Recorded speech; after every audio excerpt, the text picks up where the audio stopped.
En el problema número 4, se nos presenta un teorema que dice, un triángulo tiene a lo más un ángulo obtuso.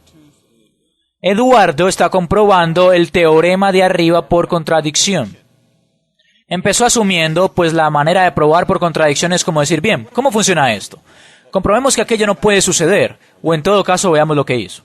Empezó asumiendo que en el triángulo ABC, el ángulo A y el B son obtusos. ¿Qué teorema usará Eduardo para llegar a la contradicción? Bien, entonces él está diciendo, voy a dibujar lo que Eduardo intenta hacer, lo dibujo, en realidad es muy difícil, en realidad no está dibujado a escala, él está diciendo que el ángulo A y el ángulo B son obtusos, esto quiere decir que este ángulo es mayor a 90, digamos que este es el ángulo A y este es el ángulo B, que también es mayor a 90, eso es lo que obtuso significa. ¿Qué teorema usará Eduardo para llegar a la contradicción? Bueno, ya saben, antes de que lean las alternativas piensen, ¿qué sabemos de los triángulos? Que todos los ángulos suman 180 grados, ¿cierto? Luego, este es el ángulo A y este es el ángulo B, llamemos a este otro C. Sabemos que A más B más C debe ser igual a 180 grados. Veámoslo de otro modo. C, voy a verlo de esta manera, C es igual a 180 menos A menos B. Otra manera de visualizarlo, estoy pensando en muchas opciones diferentes, C es igual a 180 menos A más B. Ahora, voy a hacerles una pregunta. Si asumimos desde un principio, tal como lo hizo Eduardo, que A y B son mayores a 90 grados, ¿cuántos sumarán A más B? Será al menos mayor que 90. Si es mayor que 90 y este es mayor a 90, luego A más B será mayor que 90 más 90. Entonces tiene que ser mayor que 180. Luego, si es mayor a 180 y estamos restándoselo a nuestro 180, básicamente nos dice que el ángulo A es mayor a 90 y el ángulo B es mayor a 90. Este ángulo A será mayor a 90, igualmente el B también será mayor a 90. Entonces lo que podemos deducir de esta afirmación acá, de esta ecuación, es que si es mayor a 90, todo el término es mayor a 180. Luego la deducción sería que C tiene que ser menor a 0 y no podemos tener ángulos negativos. Entonces ahí, justo ahí, tenemos la contradicción. Ahora veamos cuál. Y luego dirán, bien, por lo tanto no se pueden tener dos ángulos que midan más de 90 grados o dos ángulos que sean obtusos. Y esta sería su prueba por contradicción. Pero veamos lo que Eduardo ve. Si dos ángulos, lo que hicimos se puede formular en una de estas opciones. Si dos ángulos de un triángulo son iguales, los lados opuestos de los ángulos son iguales. No, si dos ángulos suplementarios son iguales, cada uno va a medir 90. No usamos esto. El ángulo mayor de un triángulo es opuesto al lado mayor. No, la suma de las medidas de los ángulos de un triángulo es 180. Sí, es lo primero que anotamos acá. Entonces es la opción D. Este es el teorema que Eduardo usó para llegar a la contradicción. Siguiente pregunta. Problema 5. Problema 5. Bien. Es este. Usen la prueba. Bien, luego es una gran pregunta. Verán, si pudiera pegar y pegar todo. Ya lo copié. Muy bien. Ya ajustamos todo en la ventana.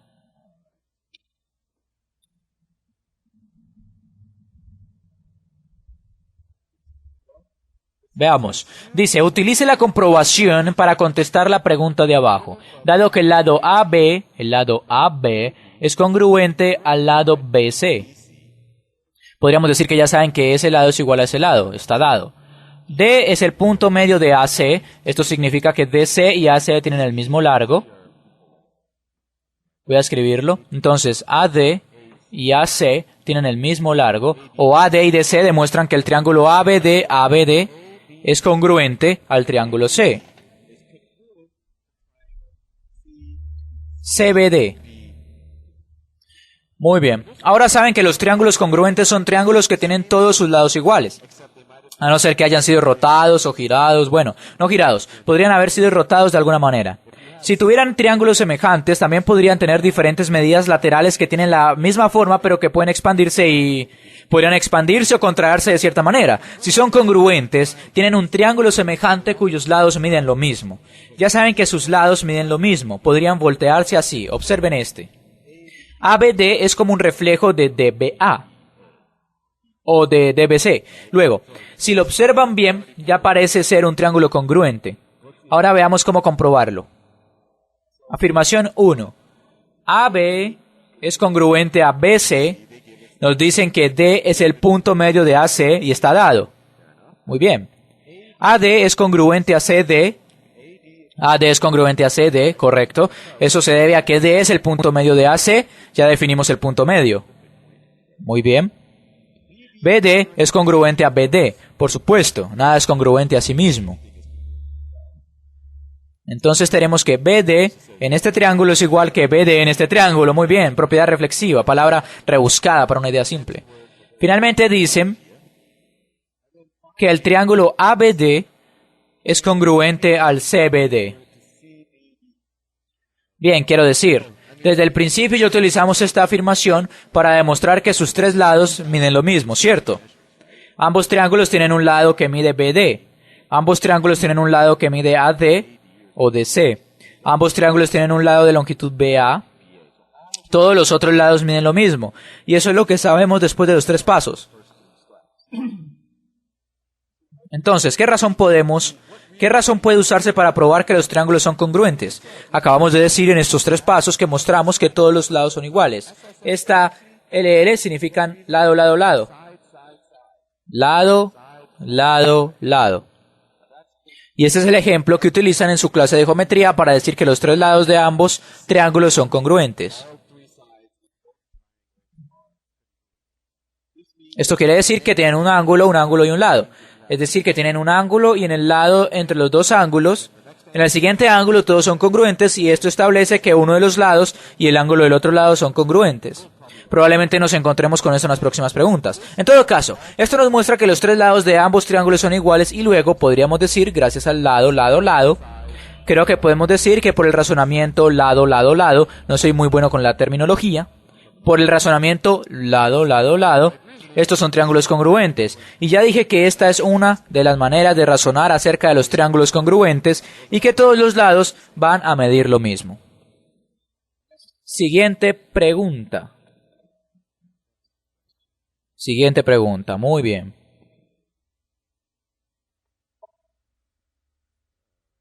Muy bien. La figura de abajo, AB, es mayor que BC. Bien. Este lado es mayor que este lado, aunque ellos, cuando los dibujé, se veían todos iguales. Veamos lo que podemos hacer. Si asumimos que la medida del ángulo A es igual a la medida del ángulo C, la medida del ángulo A es igual a la medida del ángulo C. Bien. Bien. Tenemos que AB es igual a BC. AB es igual a BC. Y no sé si ya han visto esto antes, pero aprendieron que si tienen dos ángulos que son congruentes o si sus medidas son iguales, es lo mismo que decir que el ángulo A es congruente al ángulo C. En vez de eso, escribieron que las medidas de los ángulos son iguales, y esa es la definición de congruentes, que las medidas de los ángulos son iguales. Podrían haber escrito que el ángulo A es congruente al ángulo C. En todo caso, si tienen dos ángulos que son iguales, luego los lados opuestos a estos ángulos también van a ser iguales. Entonces, este lado de acá va a ser igual a este lado. Eso es lo que escribieron aquí. Luego vemos que AB es igual a BC. Muy bien. Luego dicen, y esto contradice la afirmación dada que AB es mayor que BC. Bien. Es decir, mencionan que AB es igual a BC, lo que contradice la afirmación. Bien, ¿hacia dónde vamos ahora? ¿Qué conclusión se puede sacar de esta contradicción? Bien, veamos, ¿la medida del ángulo A es igual a la medida del ángulo B? No puedo. ¿La medida del ángulo A es igual a la del ángulo B? No es el caso. Quiero decir, podría pensar en un ejemplo. Estos podrían ser dos ángulos de 30 grados. Estos son dos ángulos de 30 grados, suman 60, este tiene que medir 120 porque todos tienen que ser 180 y esto no concuerda con lo que hemos aprendido. Entonces A es definitivamente incorrecto, A no es igual a B. La medida de A no es igual a la medida del ángulo B. La medida del ángulo A no es la misma que la del ángulo B. Bien, podrían serlo. Es decir, todos estos ángulos podrían ser 60 grados. No hemos dicho que definitivamente B no sea igual que A. Ese podría medir 60, este 60, este también 60. Entonces estaríamos frente a un triángulo equilátero, pero tampoco creo que sea correcto. La medida del ángulo A es igual a la del ángulo C. La medida del ángulo A es... ya sé lo que quieren decir aquí. Están diciendo... Lo siento, es mi punto débil. Están diciendo que AB es definitivamente mayor que BC, ¿no? AB es definitivamente mayor que BC. Luego nos dicen que si asumimos que la medida del ángulo A es igual a la medida del C, entonces AB es igual a BC. No han dicho que esto sea definitivamente verdadero. Se dijo que si suponemos que esto es verdadero, ¿no? No dijeron que se tratara de algo definitivo, y es ahí donde surge la contradicción. Porque si lo suponemos, entonces AB no podría ser mayor que BC, puesto que AB sería igual a BC. Ahora entiendo lo que están preguntando. Esto es una suposición, no se ha probado que en realidad sea verdadero. Esto contradice la afirmación que AB es mayor que BC. Eso es verdad. ¿Qué conclusión se puede sacar de esta contradicción? Supusimos que la medida del ángulo A es igual a la medida del ángulo C. Se entiende que estos dos lados son iguales, lo que contradice la afirmación dada. Por lo tanto, sabemos que las medidas de estos dos ángulos no pueden ser iguales, pues si lo fueran, estaríamos contradiciendo la afirmación dada. Entonces sabemos a partir de la contradicción que la medida del ángulo A no puede igualar a la medida del ángulo C. No puede igualar la medida del ángulo C. No podemos hacer esta suposición porque nos lleva a una contradicción. Por lo tanto, la respuesta correcta es D. Muy bien. Nos vemos en el próximo video.